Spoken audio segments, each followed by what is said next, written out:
This is Eitan Weinstein. And I'm Naor Menninger, and you're listening to Two Nice Jewish Boys.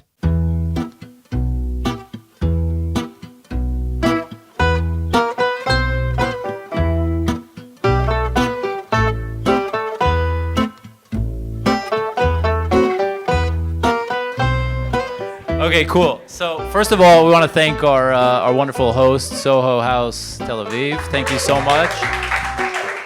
Thank you. And we want to thank the organizers of this event, Jay, and the team at TLV Salon. Thank you so much. And lastly, you lovely, lovely people, thank you so much for coming. Our wonderful audience, thank you. Thanks for coming. We're Two Nice Jewish Boys, by the way. We have a podcast. Yeah, we have a podcast in English. You can subscribe on Spotify. And yeah, let's jump right into it.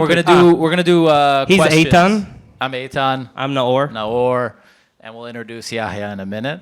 We're gonna do questions at the end, so stick around. We'd love to hear from as many of you as possible. Yeah. All right, great.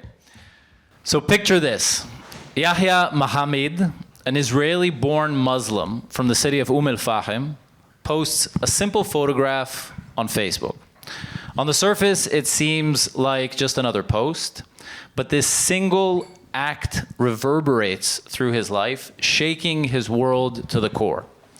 The backdrop, a grim headline about 3 Jewish teenagers who have gone missing in the West Bank. For Yahya, this wasn't just news, it was a deeply personal event, with one of the teenagers being the same age as Yahya. But as the notifications began pouring in, the weight of that one post, that one choice became evident. His world was turned upside down, his life redefined by a single click. So what does life look like when your entire narrative is shifted by a fleeting online moment? Join us as we journey through Yahya's captivating tale. Yahya Mahamid is a trailblazing Israeli educator, activist, and mentor, fervently dedicated to the empowerment and integration of Israel's Arab youth, a rare Israeli Muslim who stepped forward to volunteer in the IDF. He's now diligently working towards his bachelor's in education at Ono Academic College, and as a formidable advocate against anti-Semitism and misinformation, Yahya ceaselessly champions dialogue and understanding. We're thrilled, beyond thrilled, to welcome him to the Two Nice Jewish Boys podcast for this very special live episode at Soho House Tel Aviv. Thank you. Want to take it up? Take a mic. Yeah, I think that's kind of important. Or I could just use my Israeli voice.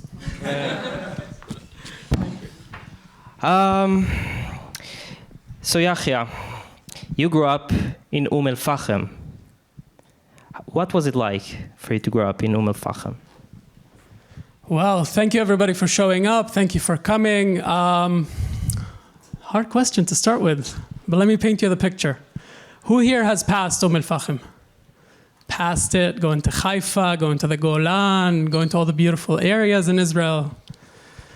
Nice. So when we pass Fahim, we really pass a lot of things, not just a sign on the side of the road. Fahim is a very ancient location where people have settled for many, many years, thousands of years. Fahim is the most recent name that came to this place. Fahim is the 3rd largest Israeli Arab city in Israel. It is the economic center of the region. We have 7 malls, we have an ancient city, an old city, we have a city center, we have many, many things. And El Babur restaurant. And the Baburi restaurant, yes. It's not sponsored by them, by the way, so. We have many things. One of them are the art gallery, is the art gallery in Fahim, which is a hotspot for Israeli Arabs and Jews to come together and express their feelings and opinion through art. And I just recently learned that there's an NGO in the United States where it's the Friends of the Fahim Art Gallery. So they're also registered in the US. It's a big deal. It caught the attention of many people in the state, and now this art gallery is being turned into a full-fledged museum. So this is a step in the right direction. For the people growing up in Fahim is a very special place, and I say this not only because I'm from Al-Fahim. Al-Fahim has turned into the center for many, many cases, including the political ones. In the 90s, we had a political movement called the Islamic Movement, with the leader of this movement being from Al-Fahim. He started a political movement in Al-Fahim. A very extremist organization, a very extremist movement, took over many, many municipalities for the Israeli Arabs. And in 2015, the Israeli government has stepped a foot and put an end to this organization and labeled them as a terrorist organization. But unfortunately for us, the citizens of Al-Fahim, we had this group of people control our town for 15 years, almost 20 years. They're still ruling the town until today, unofficially. Many of the organizations, places, offices, businesses have changed their name to something else, and they're still running under the radar. So it's a very interesting place. You grew up within Israel, but you grew up with a very anti-Israel identity. I was never taught anything about the Holocaust. I was Hebrew? Hebrew. I learned the word mis'ada, restaurant, in the 12th grade. Yeah. How? Yeah. How did you learn it? How did I learn it? They wrote it on the wall. The teacher walks in, writes three words on the wall and in Hebrew, and that's what you have to learn today. Three Hebrew words. This is not just because, and we didn't have a lazy teacher or anything. This was a perpetrated process to keep me from connecting with you. Language is a massive point to connect people, because it's a very interesting, it's a cornerstone for connecting people. So if I don't have the language, I don't have the skills, I can't portray the image, the word, the point that I'm trying to make worldwide. What did you learn in school? What did I learn in school? I learned English, very little. I learned history. But funny enough, history started, I don't know if you realize also, I think it was, I don't think it's taught in Israeli schools, Jewish schools. Apparently, history starts from 1948. Nothing before it. So all the history classes just happened to start at 1948. And within one point of view, obviously, I was never taught about the Israeli point of view in history. As I said, I was never taught about the Holocaust. I was kind of left out on a few things. But those are schools inside the Israeli education system. Oh, absolutely. Nachon. These are schools that are within the Israeli education system. The Israeli education system works hand in hand with the municipality. I'm not sure any of you have gotten the notification that the schools, the teachers' union is going on strike because 1, 2, 3. We have an Arab teacher union as well, and if they don't like one of the books that was introduced by the State of Israel, the Ministry of Education, they will just go on strike. One of the latest books that they went on strike with was called My Identity, which spoke as an identity of mine being an Israeli Arab. It was a big taboo. It was not accepted, not spoken about, and they went on strike 3 days into the school year before the State of Israel said, okay, we will take this book off the list, and you can Didn't continue. even hear about it. Exactly. So this is one of the things that we will touch base on. This is one of the main points why I'm thankful to the two nice Jewish boys to bring me here so I can bring the Arab world. That is, we're in Yaffa, by the way, 10 minutes away, here at the Soho House. So let's maybe take it back to the story we started with. Can you tell us a little bit about that post and what led up to it? About the post.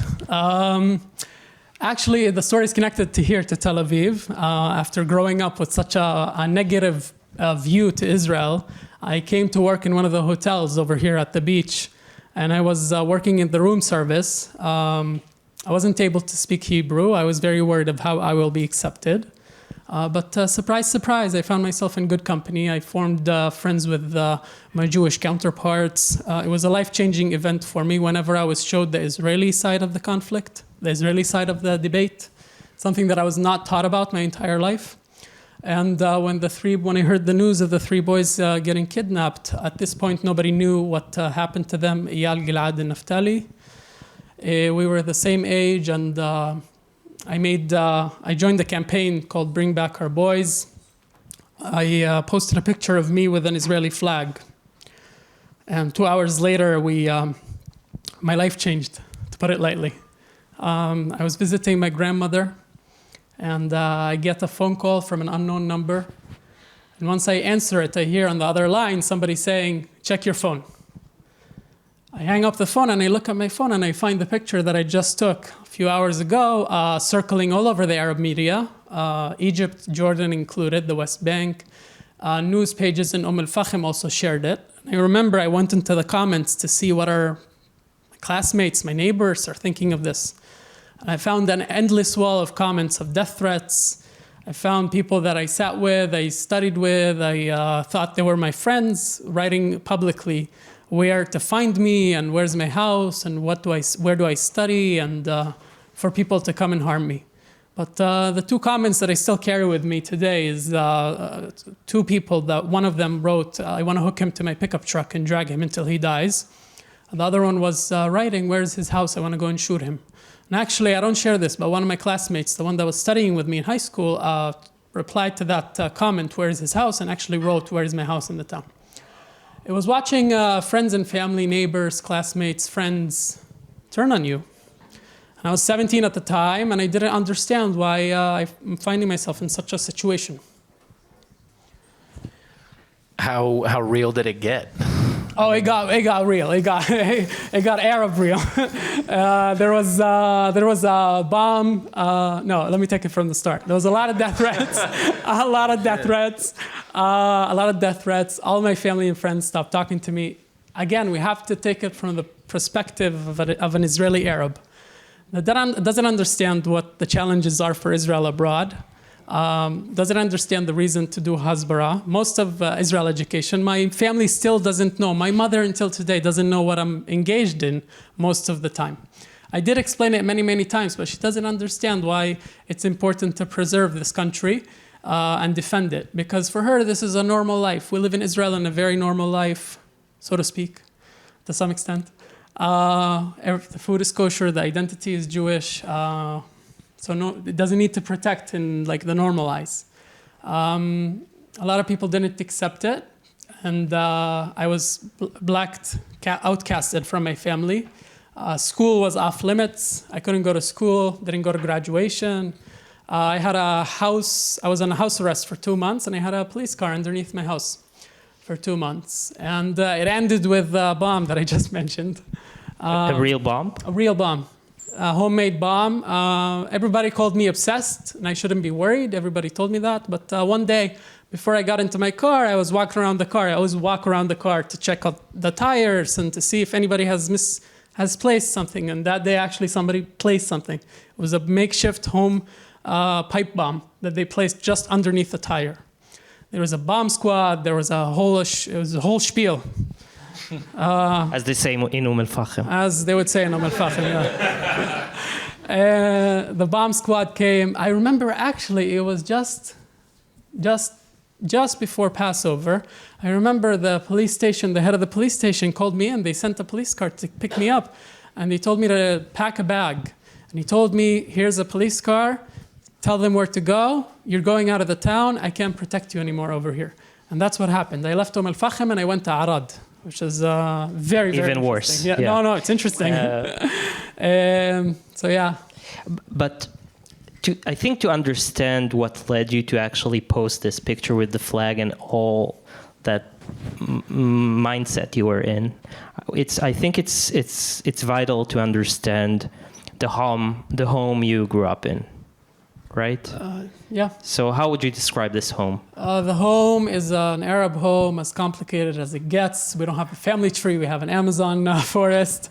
Some of my family is in the Palestinian Authority, very high ranking.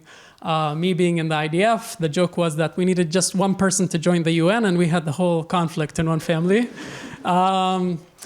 And some of my friends that I knew, one of my friends that I knew dropped out of the world one day, and he went to Syria, 2012, to join ISIS. So where is he now? He's dead. The American Air Force took care of that. Wow. Yeah. But like, did you grow up in a relatively open-minded? Yeah. House. So the family is very, in Arab terms, there is no secular and religious. There is just masurti. Non-religious at all. So most of the people go to like the religious. Most of the women cover their head. Most of the women don't drink. This is not out of religious reasons. This is because out of habit and cultural norms, so to speak. My family is one of those families. It's the majority in Israel. Israeli Arabs are exposed to many, many cultures in Israel, and you could see it. One of the main reasons, one of the main challenges that I have when I meet Arabs from Syria, from Lebanon, from Egypt, is not to speak with them in Hebrew, because I don't know what the words are in Arabic. So the family is very modern, very open-minded. Some people are still not talking to me until today, for their personal reasons. But you still grew up in that system. What did you think about Jews growing up? Like, do you remember what your thoughts were at age 8, 9, 10? Age 9, 8, 10, I knew about the Jews what they wanted me to know about the Jews, which is absolutely nothing. You can't attack an idea, an ideology, an ethnic group, a religion without with having information about this identity, so to speak. I knew nothing. Jewish customs, Jewish religions. I used to say Chag Sameach for every little thing. And then somebody explained to me that, Yom Kippur is not a Chag, it's like a whole thing. And then I learned there's like different things. We never had those moments because, need I say, that most of the Israeli Arabs live in northern Israel. 70% lives in northern Israel. And in northern Israel, it's not like Tel Aviv and Yafo. It's not really you cross a street. You have to cross a highway with a car to get to a Jewish community. There was no interaction. I knew nothing, and that's why the hate. But did you have hateful ideas or thoughts about Jews? It's not, I wouldn't say like hateful. It was like white noise in the background at all times. It's a bad image. It's a very bad image. They never tell you, again, we're in Israel. We're talking about an Israeli Arab town. There is anti-Semitic statements and stuff being said, but never like the situation in Gaza or the West Bank where they say go stab and go attack and do this. But there was a lot of anti-Semitic stuff in the background. Swastikas are all over the town. Really? Yeah. Swastikas are all over the town. No education in Holocaust, as they said, so they don't realize anything about what happened. The state of Israel in the news in Al Jazeera is all occupied territory. Every Jew in the land of Israel is a settler. Doesn't matter if you're in Tel Aviv or you're in the Gush Etzion area, you're still a settler. And did they, like the consensus was one day we will all be in Palestine and the Jews won't be here, or depends on what day of the month you ask that question, because on the 28th of the month the Social Security payments hit. So yeah, there's a double standard. There's a massive double standard. Israeli Arabs, all of the Israeli Arabs understand life is great in Israel compared to our neighbors, but we're not comparing ourselves to our neighbors. Because we are much better, and we have I'm sure most of you have heard the Arab community has been making headlines in Israel recently with the violence and stuff. Yeah, we'll get to that. We'll get to that, yeah. Yeah. So you joined the IDF. I wasn't as easy as that. So tell us a bit about it. So I found myself on a tour. I really found myself on a tour to educate. I realized later on in life, a few months after, I realized that what I was taught is not an Al-Fahim issue. All the lies and misconceptions about Israel is not an Al-Fahim thing, it's a worldwide thing. And I went on an advocacy adventure, so to speak, to go around the world and educate people and elevate Israel's image around the world, answer tough questions, empower the Jewish communities worldwide. But something was still lacking.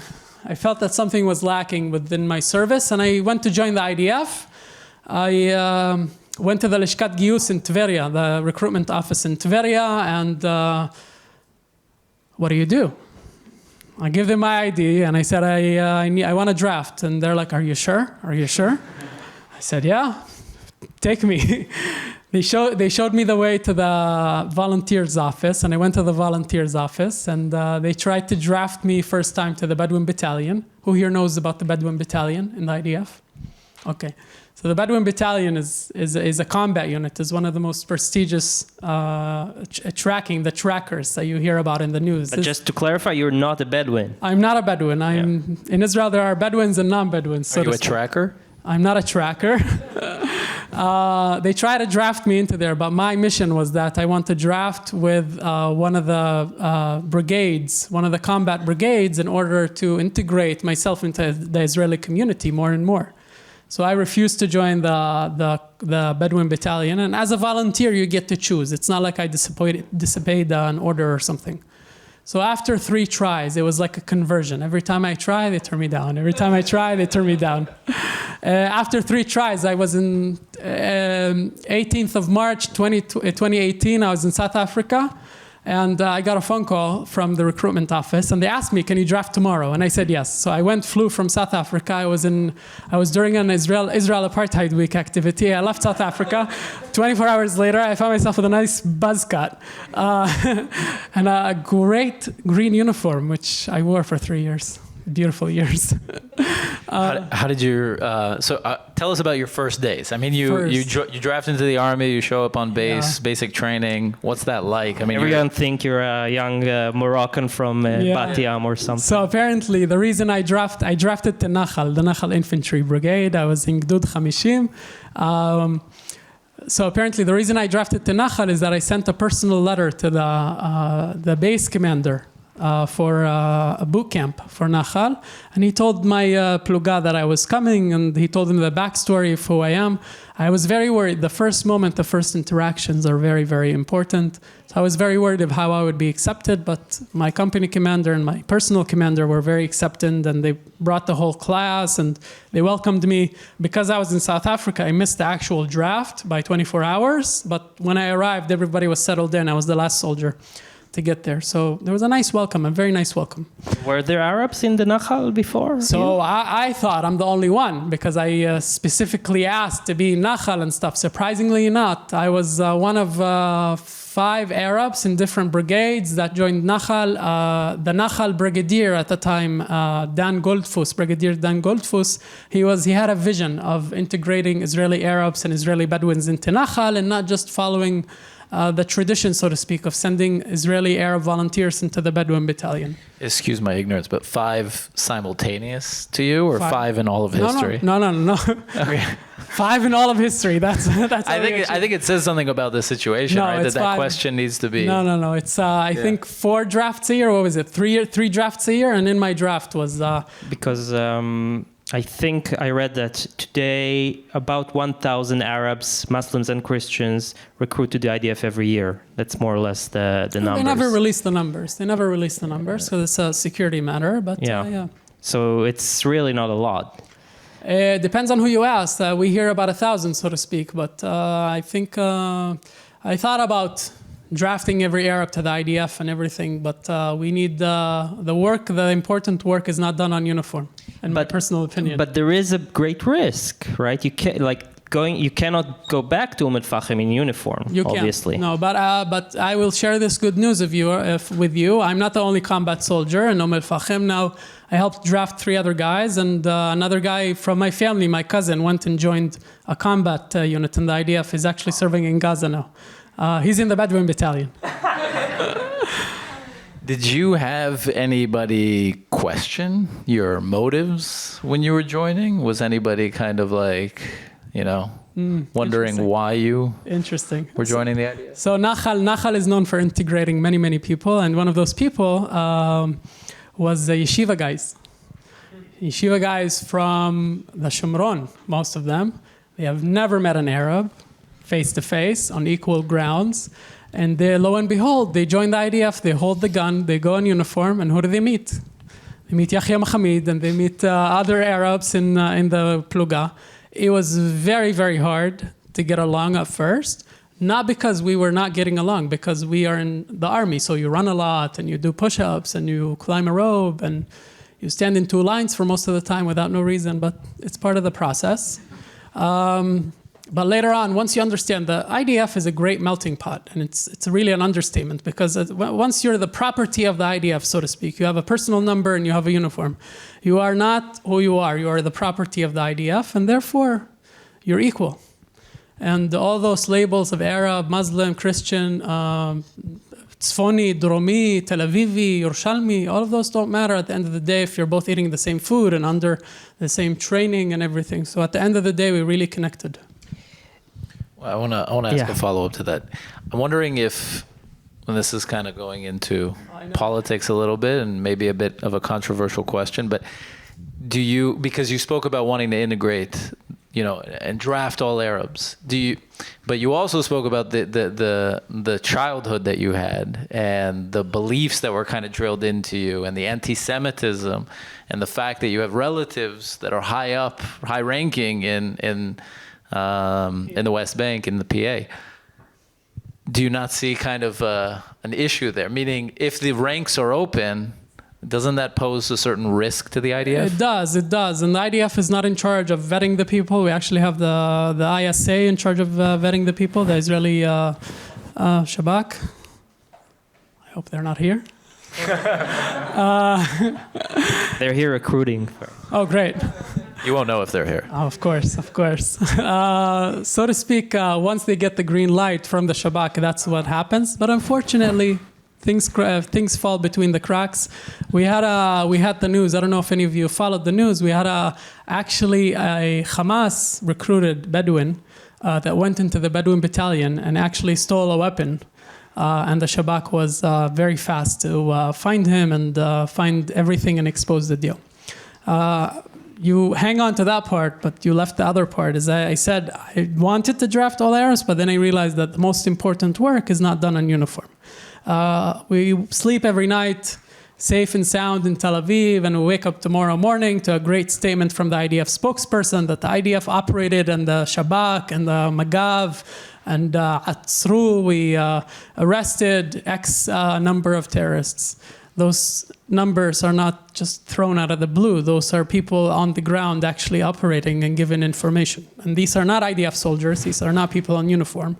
I learned of a great man who lived in Gaza and helped within there was a brigade in 2014. There was a brigade trying to get in and into Gaza, and there was a street that was filled with bombs, just waiting for the whole brigade to go in, and they would detonate, and the whole neighborhood would just go up in the air. And that man went and disabled all the bombs, knowing that this would lead to his certain death, and he did that and saved hundreds of Israeli soldiers, and that's what happened after he was killed by Hamas. And if you go to the Atari Yizkor to remember all the fallen soldiers and fallen security forces, you will not find his name. You will not find anything about him. But I hope you know that the way we operate in the West Bank, in Iran, all of that is with people without a uniform. But another follow-up.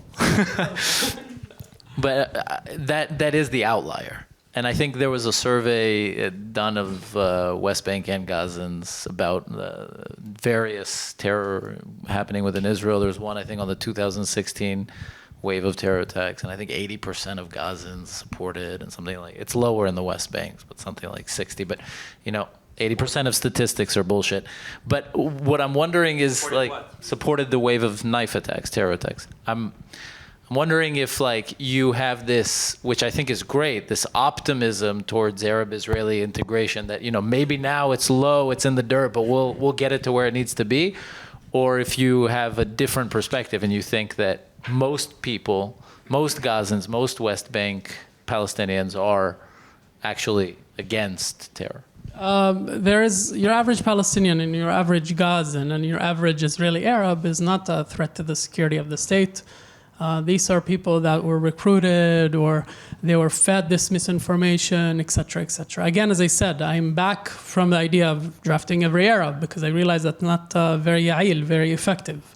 But we should not be in this position where every Arab we meet, we, so to speak, look him up and then approach to shake.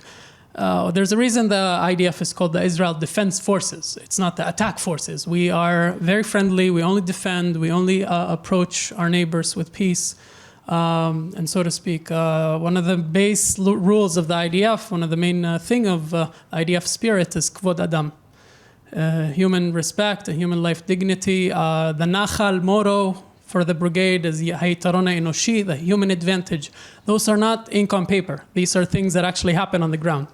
And unfortunately, it is known not just for Israelis and for many security people is that the bad guy always has the advantage, and he picks the time and place, and we have to defend. So you can't just, you choose the time and place, and you choose the person. That would be... Wait. Okay, I gotta push back on this a little bit because when you say like most of, I don't know if you refer to Israeli Arabs or Arabs in general in Gaza and the West Bank, when you say most of them are harmless and nothing to be afraid of, I mean, if we can agree that a huge majority in Gaza, in the West Bank, and probably also in Israeli Arabs are for the right of return, for example. And the right of return means I'm gone. Either I'm dead or I'm in Europe, right? I cannot exist here if the full right of return comes to be. So if that is the case, how can I be so chill about their sentiment and about their politics towards me? Oh, no, I'm not saying to be chill. This is the guy that just told you who I walk around my car before I get in it.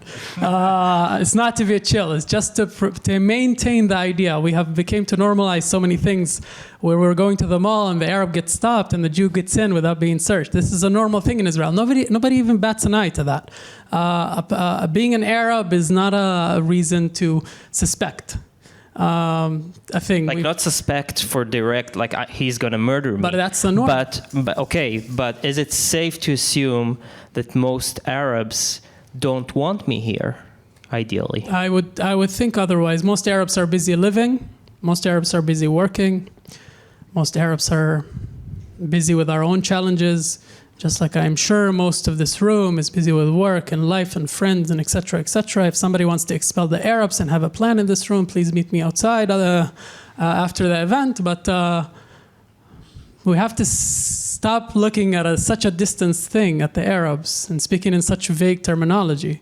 Because yes, maybe I have an American accent and it makes you forget. I blend in very well in that world. And I'm not very integrated in Israel, but I do hear the news and I hear everything. Israeli Arabs are human beings. It goes without saying. And this community was disadvantaged in Israel and was put to the side for many, many years. And now we're reaping the fruits of our labor, so to speak. If you told me I could split the Israeli Arab history in two parts, it would be post January 1st, 2016 and pre-January 1st, 2016. And I'm sure Tel Avivians would remember when an Israeli Arab gunman opened fire in Dizengoff over here, and the Israeli security forces were looking for him for three days.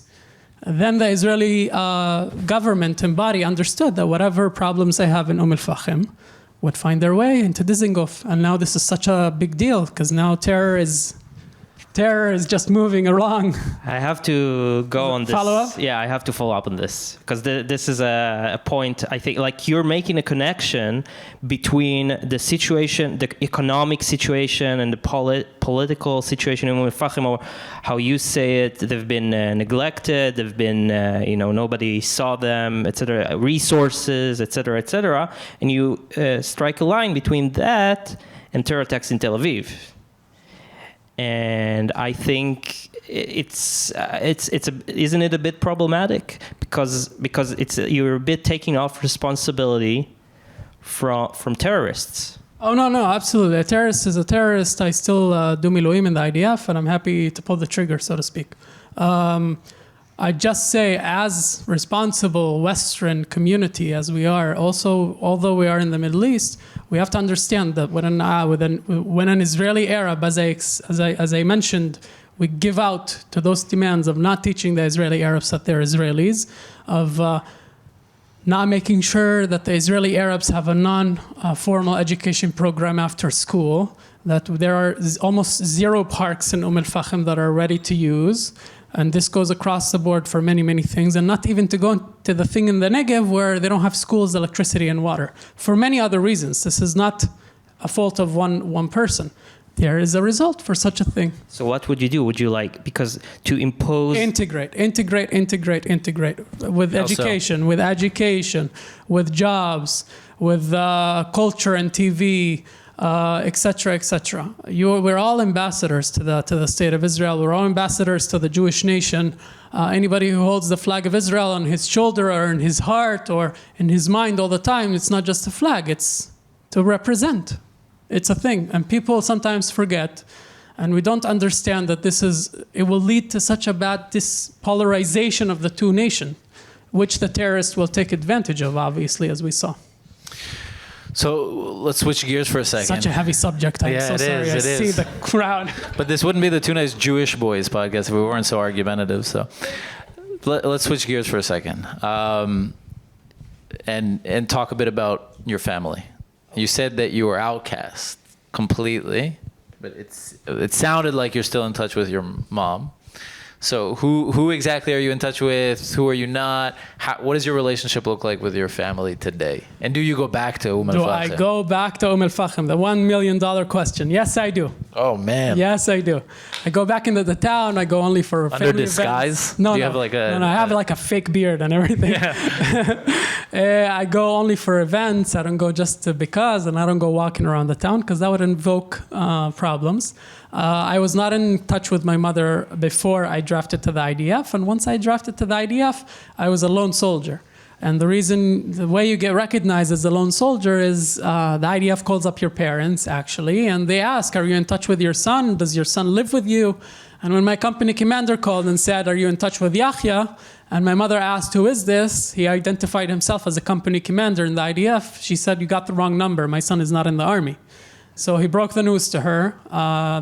She didn't know that I drafted, and he encouraged her to come back into contact with me. And she did, and she came back to my tekes, my ceremony. And I still do remember after like 8 months of combat training and stuff, we got the beret, and it was such a hooray moment. And my mother comes and she says, you did all of that for a hat? So I had to go into explaining the norms of the IDF and why is this beret is very important and what it represents. I'm in touch with my mother. I'm semi in touch with my sister. Some of my cousins. I'm still in touch with my Palestinian side of the family. So the Palestinian side is more open. Oh, big time. Than the actual Israeli side. Big time. We live in a very complicated world. My cousin from the West Bank comes to visit us during Eid al-Adha, a holiday after Ramadan. He comes, visits us. I take him to the Golan, and I show him around. And of course, I tell him the history, and he's very intrigued. He's very high-ranking. He loves the tour. And every picture of him I take, I make sure there's an Israeli flag in the background. He stands on a tank, one of the tanks in the Golan, and I tell him the story, Tel Chai, all of the places. He goes back and posts those pictures to the Facebook. He was very cheeky. He tried to cut the flag out of a couple of pictures. Doesn't ask you to hold up a help sign? No. He posts a picture and he gets questioned because I was in one of the pictures, and Facebook tags you automatically. He was questioned about what is his relationship with me. He said I'm just an Israeli guy that he met on the tour. So he took down the pictures. It's very complicated, very, very complicated. And with your father, is it okay to ask? You certainly can ask. The reason I don't mention my father is because he passed away. I'm sorry. When I was one, I didn't know him. He was actually a victim of violence in the community. So we would go into that, and I would explain. I got a big stack of questions here. Yeah. So if your father was a victim to that, maybe we talk a little bit about that, because I think the numbers are like, we're getting close to 200 murders in this year alone. Between 218 and 2022, we had 731 homicide victims who were in general, and 70% of them were Arabs. And Arabs are like, 20% of the population. So that's times 3 their part in the population. So it's one of the biggest problems we're facing now. I see. So if you ask the political divide in Israel, the left blames the state generally, and the right blames also the judicial system maybe, but also the people, like, because change has to come from within. So how do you see this issue? I have a big problem, not just, as I said, with violence that's going on in our communities. I have a problem with normalization of such abnormal activities. We have become so we don't feel desensitized to the fact of life being lost, either in a terrorist attack or in a violent act. I can tell you for a fact that when we speak about the crime in the Arab world, we're not speaking of your average knife pocket, I don't know, lurking in a dark alley kind of guy. We're speaking of lawyers, accountants, mayors sometimes, Chavrei Knesset, as we discussed. You're talking about the victims or the perpetrators? The perpetrators. And this is not people that you would expect for them to come here. The crime in the Israeli Arab community is mostly legal. And I say that because the money is legal, the workers are legal, everything is legal. The act of carrying out the violence is not legal, and it's usually derech kablanim, through contractors. Now you don't have to do the dirty work. Now you go to a contractor who's in charge of this. Before, recently, there was a big change. There were unwritten rules, and those rules were no women, no children, no elderly. But as you saw, recent events, we have seen whole families getting wiped off of the face of the earth. We did mention numbers. You will get a notification probably before midnight tonight that something also happened in the Arab world. We're speaking of families, extended families, brothers, sisters, kids, mothers, that just get absolutely dismantled because of this single event. I know of a family in Al-Fahim that no brothers were left, no sisters were left, no kids were left, nothing. We have a family that the husband was murdered, the son-in-law was murdered, the son was murdered, the mother was just shot in the shoulder, and the perpetrator went inside the house and shot her in the head, and she somehow survived. She went into the hospital, and her other daughter went to visit her, and they were just waiting at the hospital, and when the daughter went back, they stopped her car on the highway and shot her. Shot the daughter, and the daughter died.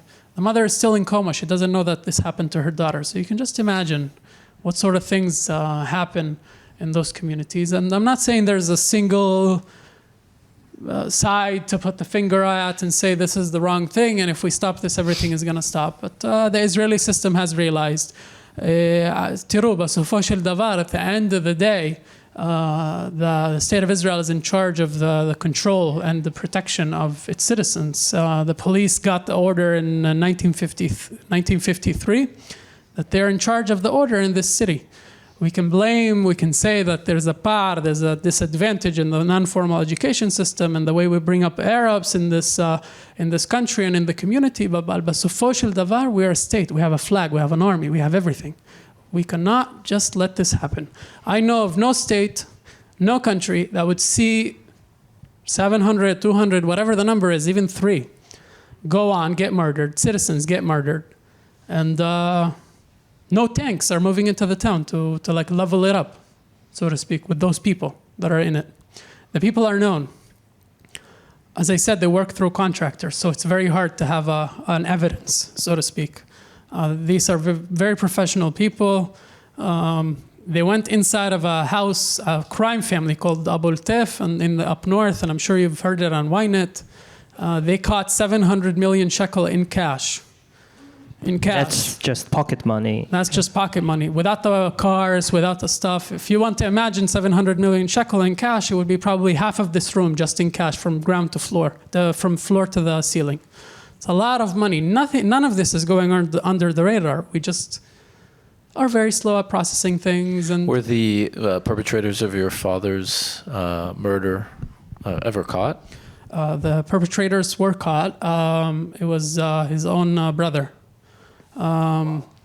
We had a dispute in the family, and my father got angry, and he went to his brother, and there was a physical fight. And just happens that my uncle, I'm still in touch with him today, I talk with him.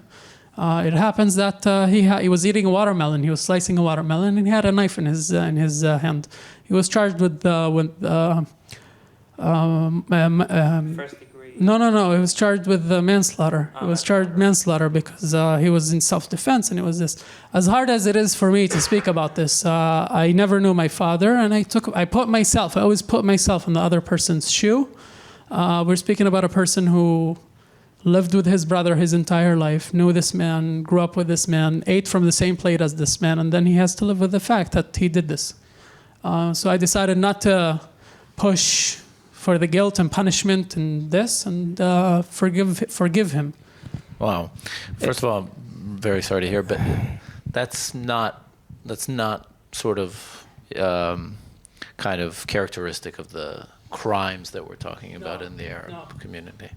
No, but it depends. I'm sorry, Eitan, but it depends, because I would divide the crimes into two, roughly. Okay, one are related to crime organizations and wars between crime organizations, with some casualties, some murders of families of crime And crime organization and bystanders. That's one division. But the other is of violence in what they call it in Hebrew, and it's been, people don't like, al kvod hamishpacha, like the violence, murder of the respect, family respect, something like that, which honor of the family. Yes, thank you.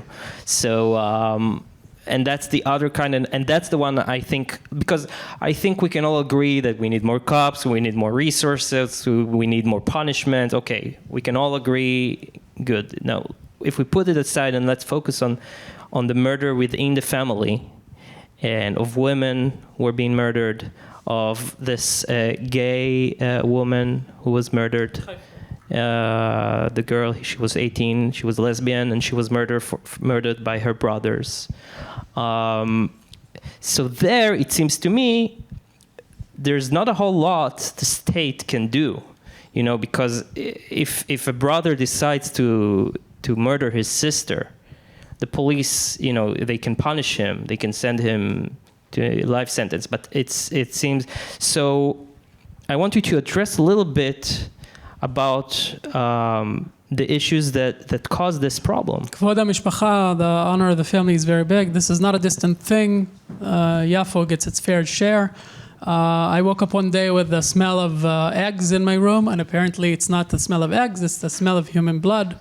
My neighbor was murdered by somebody in her family for getting a divorce from her husband, etc., etc. The police arrived. Police usually arrives within 45 minutes, half an hour. The police arrived, and when the police arrived, they were taking, the forensic team was like unloading and everything, and of course the whole neighborhood came to see, and lo and behold, the father of the victim shows up with a plate of knafe, a big plate of knafe, and he was giving it away to the bystanders. I am not a police detective, but I think he's happy. I think he's happy for some reason. It's hard to say that this person is in charge or is a person of interest but again, we go back to the flag, the army. We are in charge of keeping those people safe. A family member of me, a family member also related to me, is in a women's shelter, and she got death threats from her husband, and it just goes on and on and on. The state does stuff, but we have to take responsibility and do more. Yes, but my question is, I'll try to be more direct with this elephant in the room.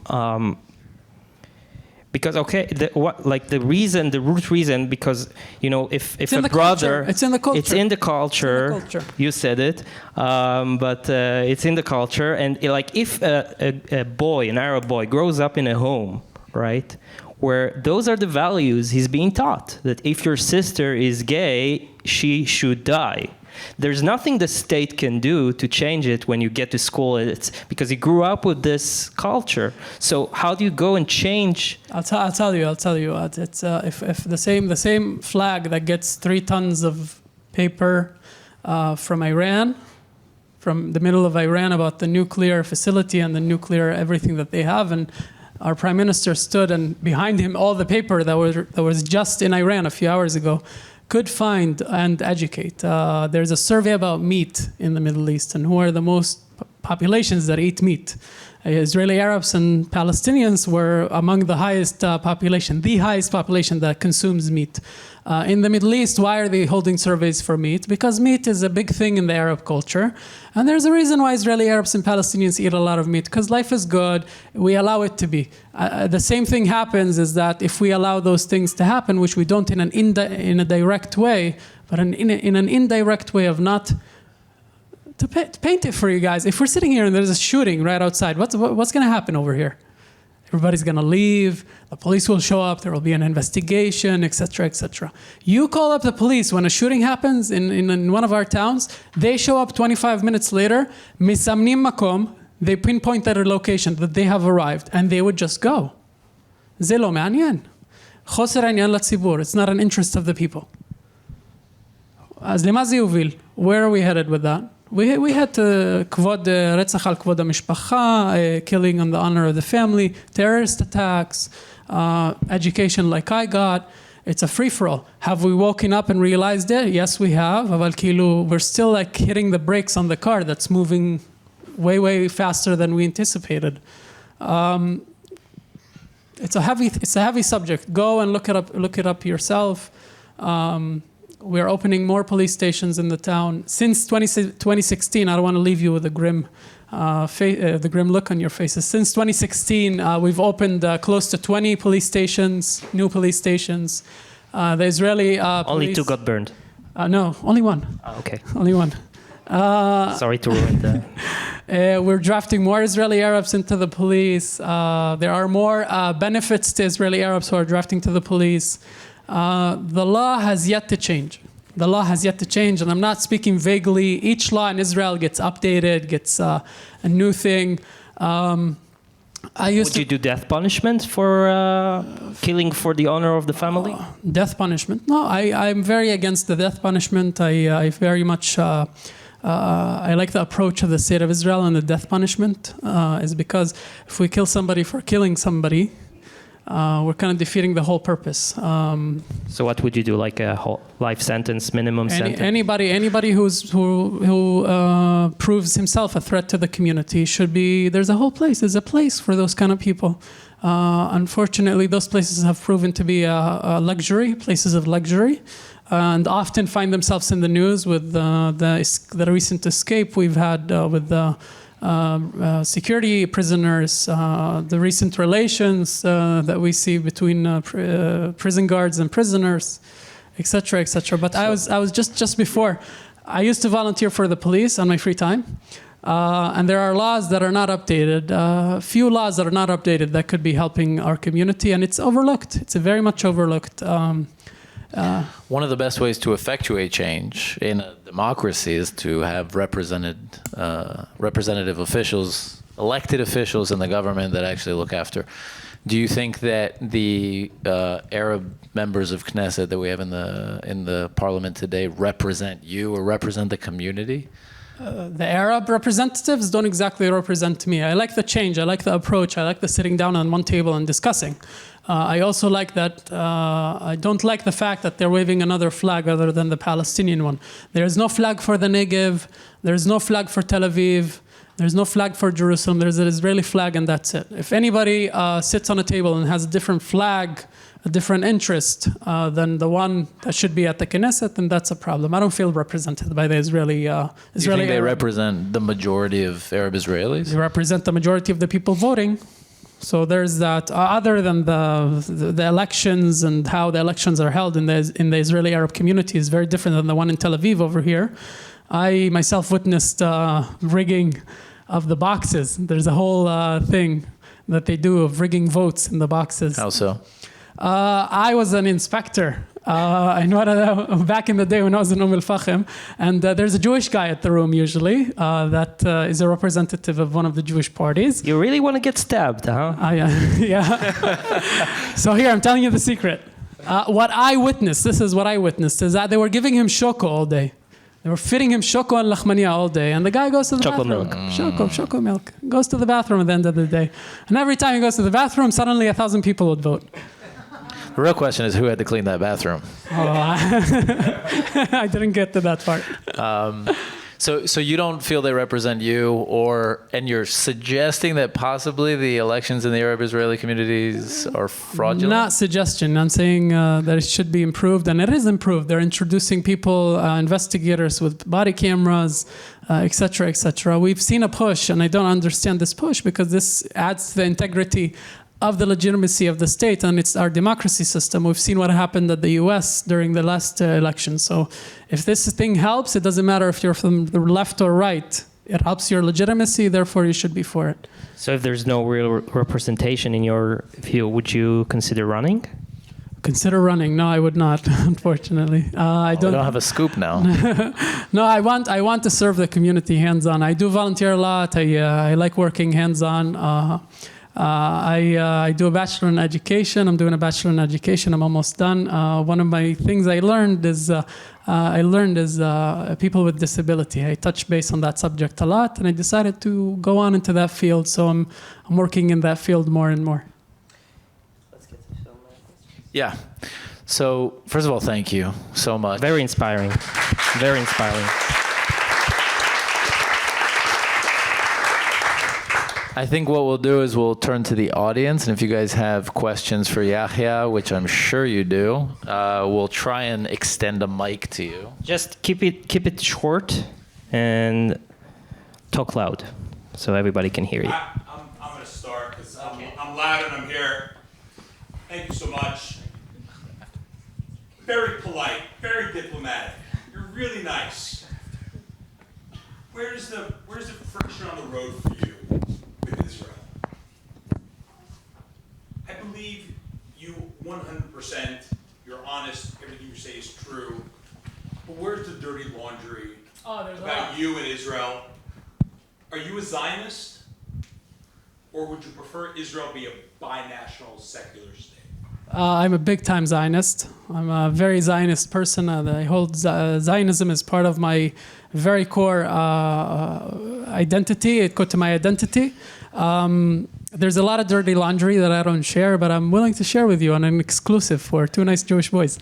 I asked myself a lot. I'm not the only one. I couldn't be the only one. I'm not the only one who goes to Tel Aviv and work. There's almost 2 million Israeli Arabs. I cannot be the only one.